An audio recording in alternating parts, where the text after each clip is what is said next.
ہم اپنا آج کا سبق شروع کرتے ہیں۔ اعوذ باللہ من الشیطان الرجیم، بسم اللہ الرحمن الرحیم۔ فبما رحمة من اللہ لنت لهم ولو كنت فظا غلیظ القلب لانفضوا من حولك فاعف عنهم واستغفر لهم وشاورهم في الأمر فإذا عزمت فتوکل علی اللہ ان اللہ يحب المتوکلین۔ فبما رحمت من اللہ، بی ما، یہ تین لفظ ہیں۔ بی ما، پس، بی بوجہ، ما جو، فبما پس بوجہ، رحمت کے،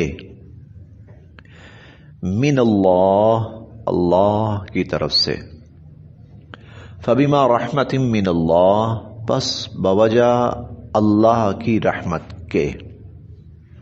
اس کو ہم سلیس کر لیتے ہیں آسان۔ فبما رحمت من اللہ، پس یہ اللہ کی رحمت ہے، پس یہ اللہ کی رحمت ہے۔ لنتا، کہ آپ نرم مزاج ہیں، لنتا آپ نرم مزاج ہیں، لہم ان لوگوں کے لیے، ایمان والوں کے لیے۔ فبما رحمت من اللہ لنت لہم، یہ اللہ کی رحمت میں سے ہے کہ آپ ان کے لیے نرم مزاج ہیں۔ لنت لہم، آپ ان کے لیے نرم مزاج ہیں۔ ولو، اور اگر، ولو اور اگر، کنتا آپ ہوتے، فظاً سخت مزاج، فظاً سخت مزاج، غلیظ القلب، یہ یاد رکھیے کہ بعض الفاظ عربی اور اردو میں الفاظ تو ایک ہی ہیں، مشترک ہیں، لیکن ان کے معنی میں زمین و آسمان کا فرق ہے۔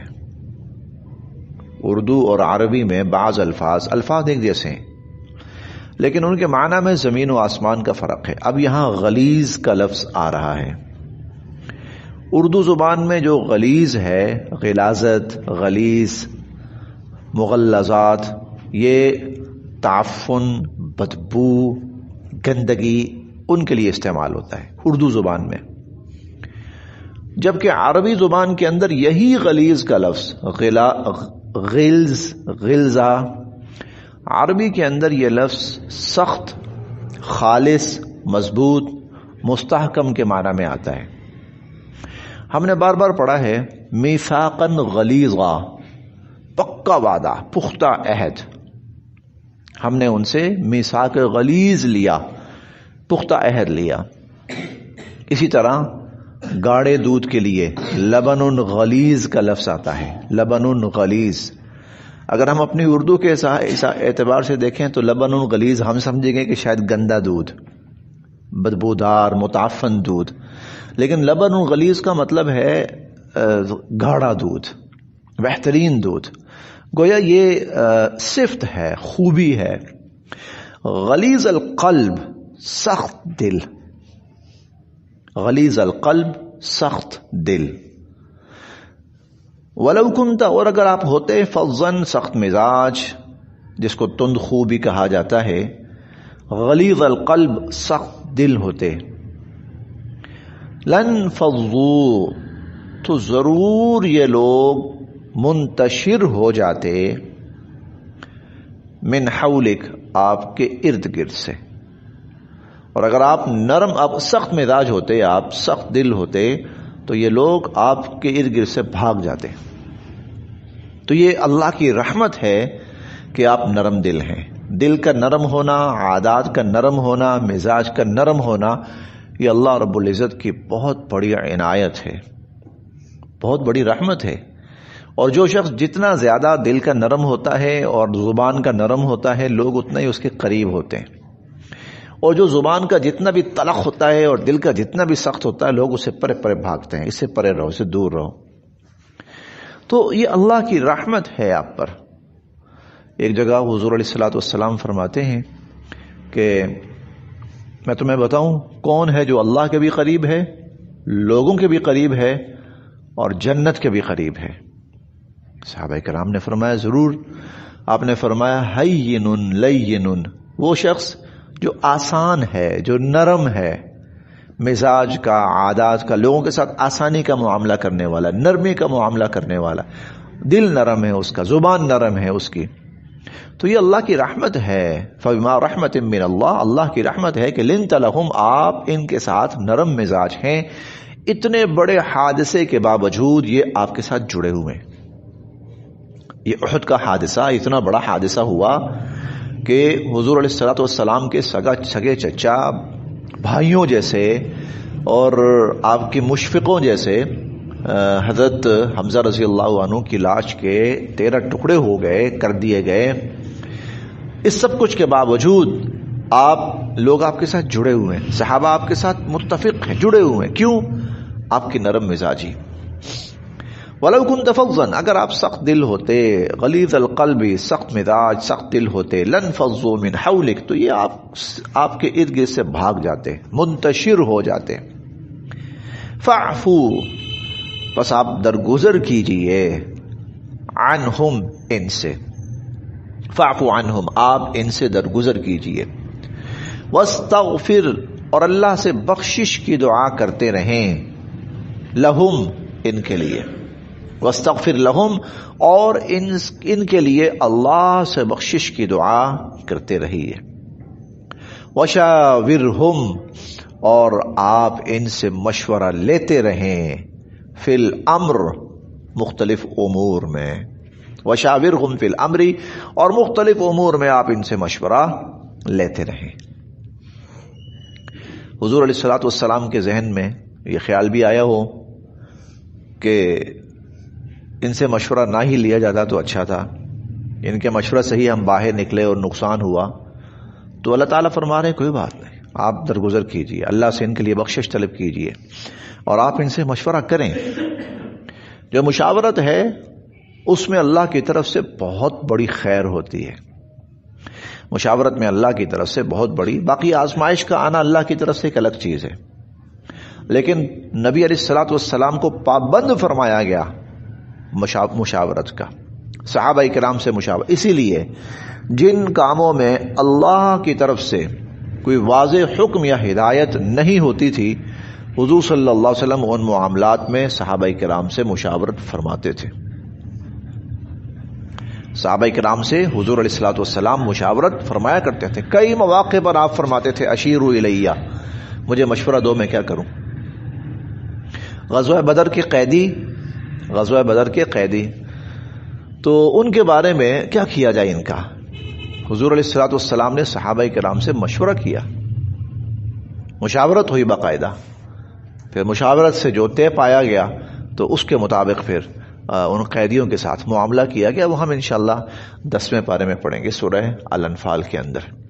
اور بہت سارے معاملات حضور علیہ الصلوۃ والسلام مشاورت فرمایا کرتے تھے. اور آپ کا یہ فرمان مبارک ہے کہ ما ندیم من استشار, کہ جو آدمی مشاورت سے کام کرتا ہے وہ کبھی شرمندہ نہیں ہوتا, بعد میں اسے ندامت نہیں ہوتی. کیونکہ مشورے کے اندر 2 4 6 8 10 ذہن شامل ہو جاتے ہیں, عقلیں, سوچیں, تجربات, یہ سب شامل ہو جاتا ہے. نتیجہ یہ ہوتا ہے کہ بہتر سے بہتر شکل نکل آتی ہے. وشاورہم فی الامر, اور آپ اپنے امور میں ان سے مشاورت کیجئے.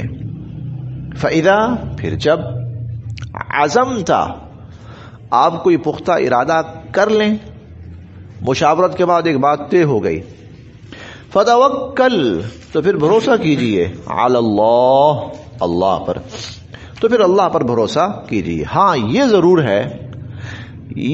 ہے کہ مشورہ جاہل سے نہیں کرنا چاہیے, مشورہ جاہل سے نہیں کرنا چاہیے. مشورہ کرنا چاہیے جس معاملے سے متعلق مشورہ ہے اس کے ماہرین سے, اس کے ماہرین سے مشورہ کرنا چاہیے. اگر تعمیر سے متعلق کوئی کام درکار ہے تو ڈاکٹر سے مشورہ نہیں کرنا چاہیے. سیدھی سی بات ہے. ایک بہت بڑا ہمارا عجیب و غریب المیہ یہ ہے کہ ہم مشورہ کئی دفعہ غلط بندے سے لے رہے ہوتے ہیں. بندہ کہتا ہے مشورہ کر کے میں نے کام کیا, غلط بندے سے مشورہ کیا تو وہ غلط مشورہ دے گا. جس سے متعلقہ امور ہوں اس سے مشورہ لیجیے. اور ایک اور چیز, حضور علیہ الصلوۃ والسلام کو بعض لوگوں کے ساتھ مشاورت سے منع فرمایا گیا. کافروں کے ساتھ مشاورت سے حضور علیہ الصلوۃ والسلام کو منع فرمایا گیا. کافروں سے مشاورت نہیں کرنی. فاسقوں سے مشورہ کرنے سے منع فرمایا گیا حضور صلی اللہ علیہ وسلم کو. منافقین کے ساتھ مشورہ کرنے سے منع فرمایا گیا حضور صلی اللہ علیہ وسلم کو. تو مشورہ جس فیلڈ کا بندہ ہو اس سے مشاورت کی جائے. علمی معاملہ ہے, اہل علم سے مشاورت کی جائے. جی میں نے فلاں سے پوچھا, فلاں کہہ رہا ہے, فلاں کہہ رہا ہے, ہماری گلی کا ہمارے پڑوسی کہہ رہا ہے, غلط کہہ رہا ہے, وہ غلط کہہ رہا ہوگا. میں نے متعلقہ یہ پہلی بات ہے. مشاورت میں یہ ضروری بات ہے کہ جو بندہ جس سے مشورہ کر رہے ہیں وہ اس کا اہل ہے یا نہیں. اس کے لیے اللہ پاک میرے والد صاحب کے درجات بلند فرمائے, وہ دو لفظ کہتے تھے کہ رائے اور مشورہ اس سے کرنا چاہیے جو صاحب الرائے بھی ہو اور صاحب الرائے بھی ہو. صاحب الرائے بھی ہو, صاحب الرائے بھی ہو. صاحب الرائے جس کا مشورہ ٹھیک ہوتا ہے, یار صحیح مشورہ دیتا ہے یہ. اور صاحب الرائے کوئی مشورہ دے بھی سکتا ہو. آپ اسے پوچھیں بھائی کیا کروں, جو مرضی کر لو, تو بھائی تم سے پوچھنے کا مطلب کیا اگر میں نے اپنی مرضی کرنی. صاحب الرائے کہ صحیح مشورہ دینے والا ہو, اور صاحب الرائے کہ مشورہ دے بھی سکتا ہو, کوئی رائے دے بھی سکتا ہو. وہ کچھ لوگ ہوتے ہیں بس سب کی ہاں میں ہاں ملا کے چلنے والے ہوتے ہیں, ان کی اپنی کوئی رائے نہیں ہوتی. اور جو سب جو کہہ رہے ہیں جی میرا بھی یہی ہے, وہ غلط ہے. اس سے کوئی مشورے کا فائدہ نہیں ہے. انبیاء علیہم السلام مشورے کیا کرتے تھے. انبیاء علیہم السلام مشورے کرتے تھے, مشاورت سے معاملات طے کرتے تھے. حضور علیہ الصلوۃ والسلام مشاورت کرتے تھے. غزوہ بدر کے موقع پر بہت بڑا مشورہ ہوا. غزوہ احد کے موقع پر بہت بڑا مشورہ ہوا. غزوہ احزاب کے موقع پر بہت بڑا مشورہ ہوا. غزوہ احزاب کے موقع پر حضور علیہ الصلوۃ والسلام نے صحابہ کرام سے مشورہ کیا کہ اللہ کے صحابہ کرام سے مشورہ کیا کہ بھائی میرے ذہن میں خیال آ رہا ہے, تو کیا کہتے ہو تم؟ اللہ کے نبی وہ کیا, ہمارے دو دشمن ہیں, مدینہ کے اندر یہودی ہیں وہ ہمارے مخالف ہو چکے ہیں, اور باہر مشرکین ہیں. اگر تم لوگوں کا مشورہ ہو تو یہود سے ہم لالچی لوگ ہیں. یہود احرص الناس علی حیا, سب سے لالچی. ان کو ہم کہتے ہیں کہ ان کے ساتھ کوئی معاملہ کر لیتے ہیں, کوئی ڈیل کر لیتے ہیں ان کے ساتھ, کم از کم ہم ایک طرف سے تو مطمئن ہو جائیں, اور پھر اس کے بعد ہم اپنی پوری توجہ باہر مشرکین کی طرف رکھتے ہیں. کیا خیال ہے؟ حضرت عمر رضی اللہ عنہ نے مشورہ دیا, کمال مشورہ. فرمانے لگے اللہ کے نبی اگر تو آپ کا حکم ہے سر آنکھوں پر, اس کے بعد مجال ہی کوئی نہیں ہماری. اگر آپ ایسا فرماتے ہیں تو بالکل, اور اگر ہمیں بھی اجازت ہے کچھ کہنے کی تو پھر میں ایک بات کہنا چاہوں گا. آپ نے فرمایا نہیں میں تو مشورہ کر رہا ہوں, بولو. مجھ سے تمہاری یہ مشکل حالت نہیں دیکھی جاتی, بھوک, افلاس اور بے آرامی اور دو طرفہ دشمن کا خوف. قرآن کریم نے کہا نا کہ بلغت القلوب الحناجر, دل اچھل کر حلق میں آنے لگے. یہ وقت تھا. زلزلوا زلزالا شدیدا, بہت سخت ہلائے گئے, جھنجھوڑے گئے. تو مجھ سے تمہاری یہ حالت نہیں دیکھی جاتی. باہر سے رسد بند ہے, کھانا پینا ختم ہے, بھوک سے نڈھال ہو, بے آرامی ہے, نیند سے تم لوگ بے حال ہو. تو میں چاہتا ہوں کہ ایک سائڈ تو ہم اپنی سیف کر لیں. تو تم لوگوں کا کیا مشورہ ہے؟ حضرت عمر رضی اللہ عنہ فرمانے لگے اللہ کے نبی آپ کہہ رہے ہیں کہ ہم ان سے اپنے مدینہ کی ساری کھجوروں کا معاملہ کر لیں, کہ ساری کھجوریں ہم ان کو دیں. آپ تو ساری کھجوروں کی بات کر رہے ہیں, میں تو کھجور کی ایک گٹھلی بھی دینے کے حق میں نہیں ہوں. میں ایک گٹھلی بھی ان کو دینے کے حق میں نہیں ہوں. حضور علیہ الصلوۃ والسلام نے فرمایا بس ٹھیک ہے. پھر اس پر اللہ کی مدد آئی. جب اللہ پر اتنا یقین کرنے والے لوگ تھے تو پھر اللہ کی مدد آئی. ورد اللہ الذین کفروا بغیظہم لم ینالوا خیرا. اللہ نے ان کافروں کو ان کے غصے میں ایسے ہی واپس لوٹا دیا. یہ کچھ حاصل نہیں کر سکے, بے مراد نامراد ہو کر گئے. وکف اللہ المؤمنین القتال. اللہ مومنوں کی طرف سے لڑائی میں اکیلا ہی کافی ہو گیا. وکان اللہ قویا عزیزا. اللہ بہت قوت والے. تو یہ مشاورت جو ہے یہ کرنی چاہیے, اور بلکہ ماہرین نفسیات کہتے ہیں کہ اپنے بچوں کے ساتھ وقتاً فوقتاً آپ مشاورت کرتے رہیں اپنے بچوں کے ساتھ. اس میں کیا ہوگا, اس سے کیا ہوگا, ان میں اعتماد پیدا ہوتا ہے, ان کی سوچ کی راہیں کھلتی ہیں, انہیں بھی طریقہ آتا ہے. کیونکہ کام کرنا ہو تو یہ نہیں کہ اپنی مرضی سے اٹھا منہ اٹھا کے چل پڑا.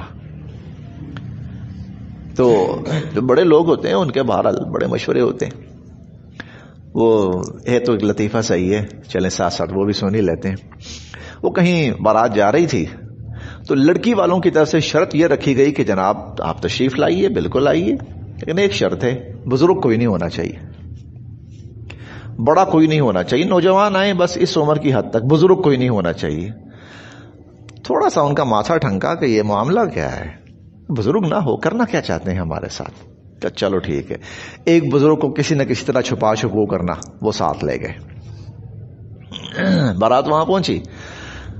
جب بارات وہاں پہنچی ہے تو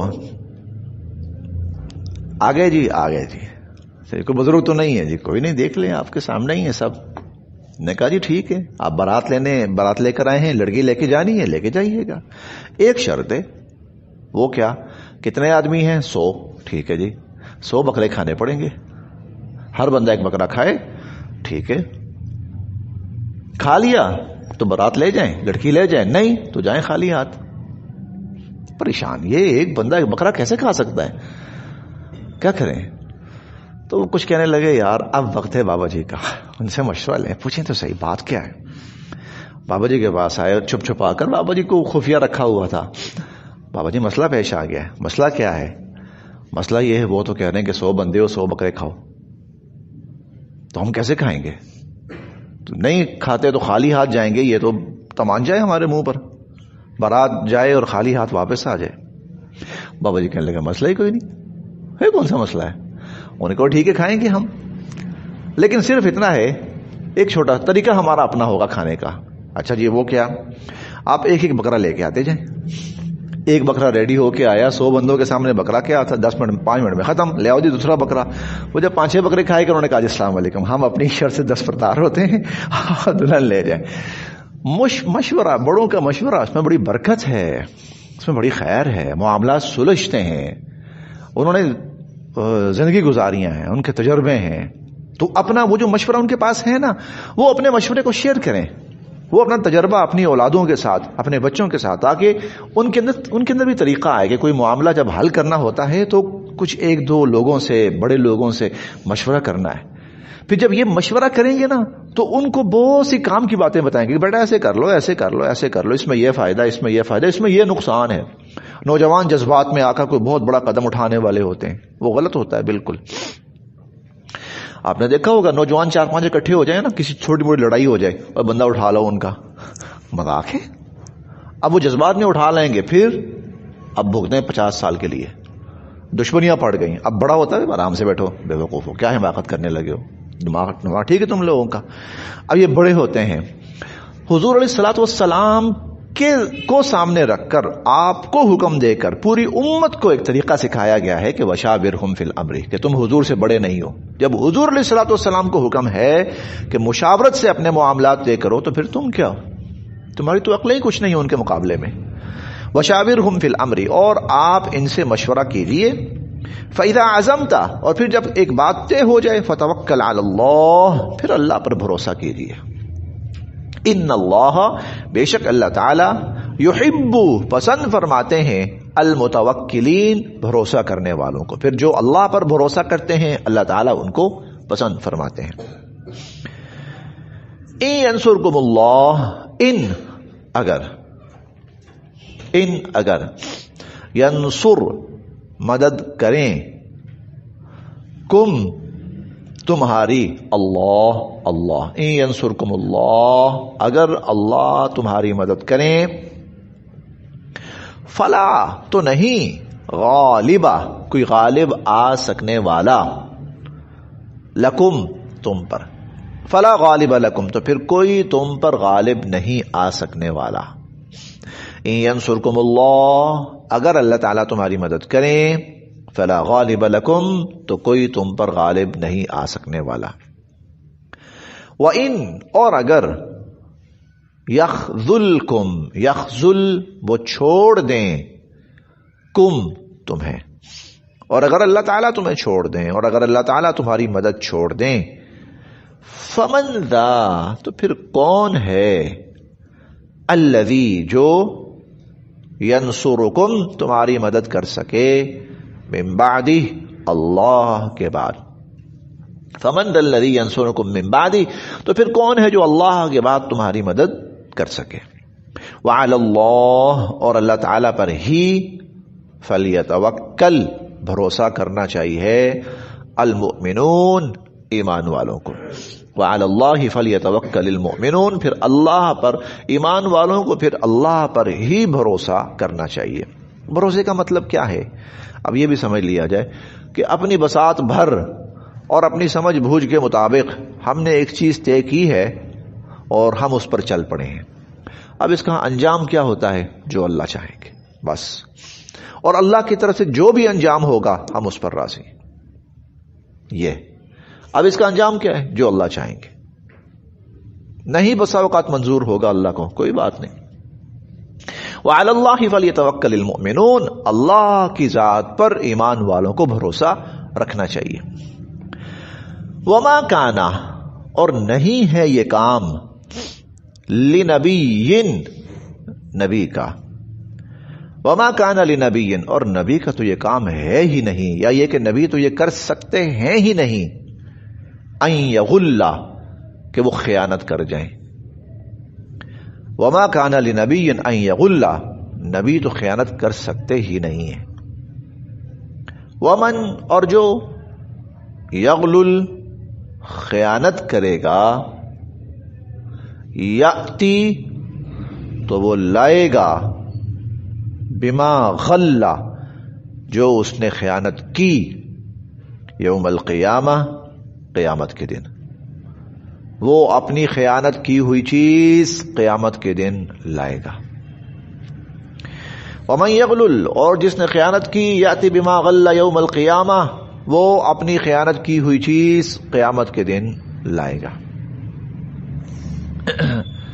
ایک موقع پر کچھ مال غنیمت تھا اس میں ایک چیز نہیں مل رہی تھی اس میں ایک چیز نہیں مل رہی تھی کوئی قیمتی چیز تھی وہ نہیں مل رہی تھی کہ بھائی وہ تھی وہ کہاں ہے اب اچھا کچھ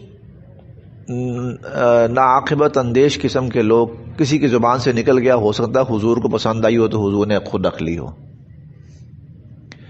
سکتا ہے حضور علیہ الصلوۃ والسلام کو پسند آئی ہو تو آپ نے خود رکھ لی ہو یہ تو خیانت ہے کہ ایک چیز جب مال غنیمت اکٹھا ہوا ہے تو اس کو شرعی قاعدے کے مطابق حضور علیہ الصلوۃ والسلام تقسیم فرمائیں گے یہ نہیں ہو سکتا کہ مجھے پسند آئی تو میں نے یہ چیز رکھ لی یہ نہیں ہو سکتا یہی خیانت ہے یہی غلول ہے مال غنیمت میں سے اپنی پسند اور مرضی کی کوئی چیز نکال کے رکھ لینا نہیں یہ غلول یہ خیانت ہے وہ مال غنیمت سب کا متفقہ مشترکہ حصہ ہے نبی علیہ الصلوۃ والسلام کا باقاعدہ الگ حصہ ہے وہ آپ کا حصہ ہے صحابہ کرام کا الگ ہے جو گھڑ سوار ہیں ان کا الگ ہے پیدل ہیں ان کا الگ ہے سب کا حصہ ہے یہ نہیں ہو سکتا کہ کوئی اپنی مرضی سے کوئی چیز رکھ لے تو یہاں جس نے حضور علیہ الصلوۃ والسلام کے بارے میں ایسی بات کی تھی اللہ تعالیٰ فرماتے ہیں وما کان لنبی ان یغل نبی کر سکتے ہیں ایسا وہ خیانت کر جائیں کیونکہ خیانت کا معاملہ تو یہ ہے کہ ومن یغلل جو کوئی خیانت کرے گا یاتی بما غل یوم القیامہ تو وہ خیانت کی ہوئی چیز قیامت الدن لے کے آئے گا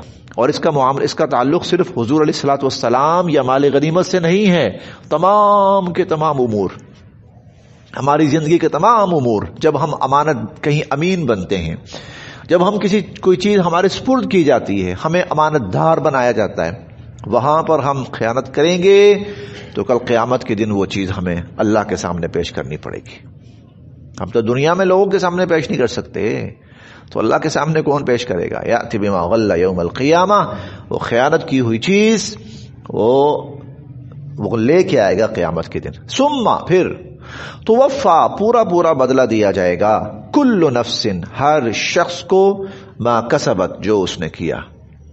پھر پورا بدلہ دیا جائے گا ہر شخص کو اس کا جو اس نے کیا. وہم اور لوگوں کے ساتھ لا یظلمون کسی قسم کی کوئی زیادتی نہیں کی جائے گی. وہم لا یظلمون اور لوگوں کے ساتھ کسی قسم کی کوئی زیادتی نہیں کی جائے گی. بس یہاں تک.